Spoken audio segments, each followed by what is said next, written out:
सजा दो राहों को, बिछा दो कलियां, चरण पड़े महाराज के और खिल उठे बगिया। वृंदावन के भक्ति वेदांता मार्ग पे रात करीब 11 बजे से ही भक्तों का ये जमावड़ा लगना शुरू हो गया है।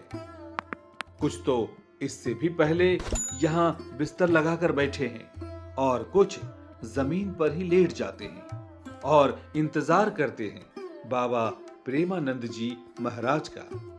बाबा करीब 3 बजे परिक्रमा लगाते हुए इस राह से गुजरते हैं और अपने आश्रम केली कुंज जाते हैं।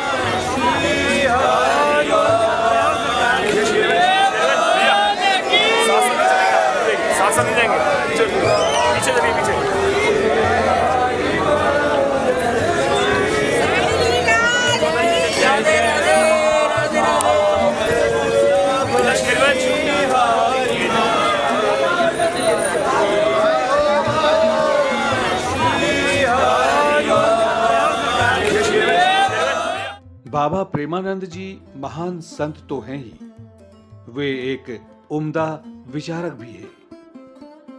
और ये लंबी लाइन संत मिलन से कहीं ज्यादा विचारशील व्यक्ति के लिए लगी है।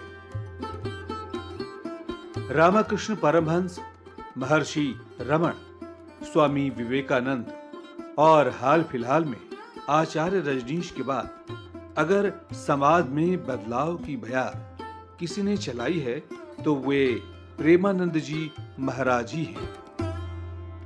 महाराज जी आध्यात्मिक गुरु और वर्तमान समय के तेजी से उभरते महान विचारक भी हैं।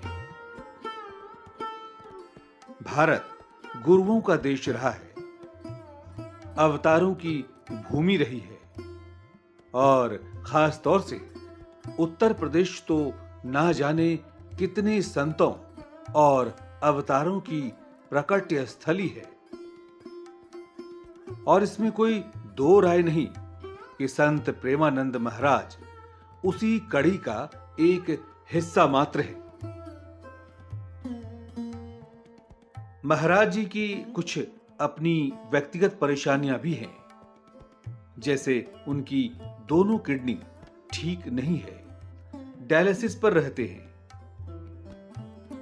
लेकिन आप तमाम महान संतों के इतिहास को खंगाल कर देख लीजिए, चाहे वो महर्षि रमन हो या रामकृष्ण परमहंस या फिर स्वामी विवेकानंद, ऐसे महान संत भले ही जानलेवा बीमारी से 2-4 होते रहे, लेकिन उनकी भक्ति में कभी कोई कमी नहीं आई। इसलिए बहुत गौर करने की बात है कि हम पूज्य महाराज प्रेमानंद जी को थोड़ा और समझें। ये समझें कि वे सिर्फ एक महान संत ही नहीं, जिस तरह के समय से ये देश इस वक्त गुजर रहा है, उस समय में एक ऐसे महापुरुष का प्रकट दर्शाता है कि वे एक अवतार रूपी संत हैं और समाज के हित के लिए ही प्रकट हुए हैं। बरसों बाद इस देश में एक ऐसे संत का आना हुआ है जिनके लिए लोग यूं पलक पावड़े बिछा देते हैं। सोशल मीडिया पर देश विदेश के अधिकारी गण से लेकर भारत की कई मिनिस्ट्री इन्हें फॉलो करती है। क्या क्रिकेटर और क्या अधिकारी बाबा की एक झलक के लिए कोई भी मध्य रात्रि में ही कतार में नजर आते हैं। ये अलग बात है कि बाबा सबके लिए एक ही दृष्टि रखते हैं, इनके लिए सब एक ही बराबर है, मिलते सबसे हैं। लेकिन बात अगर विशेष हो या फिर दीक्षा की तो एक ही पैमाना है कि आप सुयोग्य हैं या नहीं। साथ ही ये भी कि आप कहां से आ रहे हैं और किस पद पर हैं। इन सबसे ज्यादा महत्वपूर्ण ये कि आप वृंदावन कितना आते जाते हैं, यहाँ की रज का स्वाद लिया है या नहीं। इन प्रश्नों के जवाब ही तय करते हैं कि बाबा प्रेमानंद जी से आपको दीक्षा मिलेगी या नहीं। तो ये है केली कुंज के अंदर जाने का रास्ता, जहाँ प्रेमानंद जी महाराज सुबह 4 बजे से 6:30 बजे तक प्रवचन करते हैं और उसके बाद 6:30 बजे से आधे से 1 घंटे का एकांतिक वार्ता करते हैं। आप इसके लिए पहले से परमिशन लेकर के उनके जो बाबा हैं, जिनको वो बाबा डिसाइपल जो हैं, बेसिकली उनको यहाँ पर बाबा कहा जाता है, वो 2 तरह के होते हैं। एक पीले वस्त्र वाले जो निज मंत्र वाले हैं और एक सफ़ेद वस्त्रों में जो होते हैं जिनको शरणागति मंत्र मिला हुआ है। एक कुछ प्रक्रिया है उसकी कि कितने शरणागति मंत्र पूरे हो जाएंगे उसके बाद आपको निज मंत्र दिया जाता है। वो बाबा आपको यहाँ मिलेंगे जो आगे की दीक्षा के लिए, एकांतिक वार्ता के लिए या सत्संग के लिए आपको गाइड करेंगे। तो आप जब भी वृंदावन आए, प्रेमानंद जी महाराज से मिलना चाहते हैं, तो आप भक्ति वेदांता अस्पताल के ठीक सामने केली कुंज आश्रम है उनका, जहां वो दर्शन देते हैं सुबह 4 बजे से 6:30 बजे तक और एकांतिक वार्ता में 6:30 से 7:30 बजे तक। बस बाबा जी की एक नजर के दीवाने हैं ये लोग।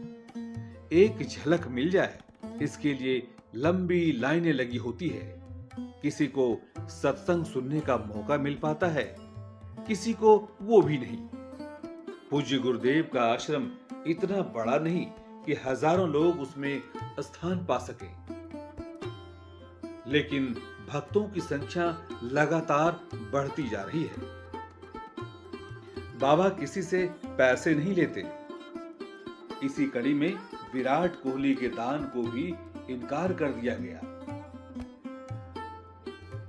कामनी कंचन से बेहद दूर, निर्जन, एकांत। हाँ, इतना जरूर है कि समाज में कुछ बदलाव आ सके, उसके लिए 24 घंटे में कुछ समय के लिए दर्शन भी देते हैं।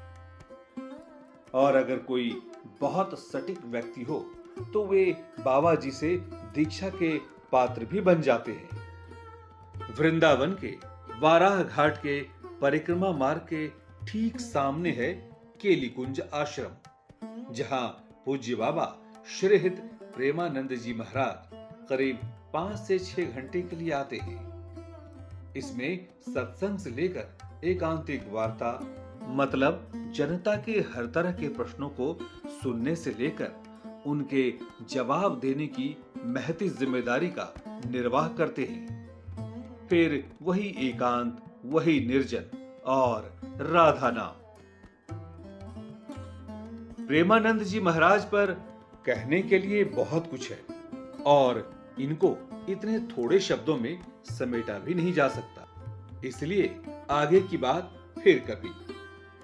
लेकिन इतना तय है कि जब जब रामकृष्ण इस धरती पर आएंगे तब तब कोई विवेकानंद भी होगा और एक कोई रोमा रोला होगा जो दूर ही बैठकर सब कुछ देख रहा होगा। ये हम आप नहीं, प्रकृति पहले से तय करती है।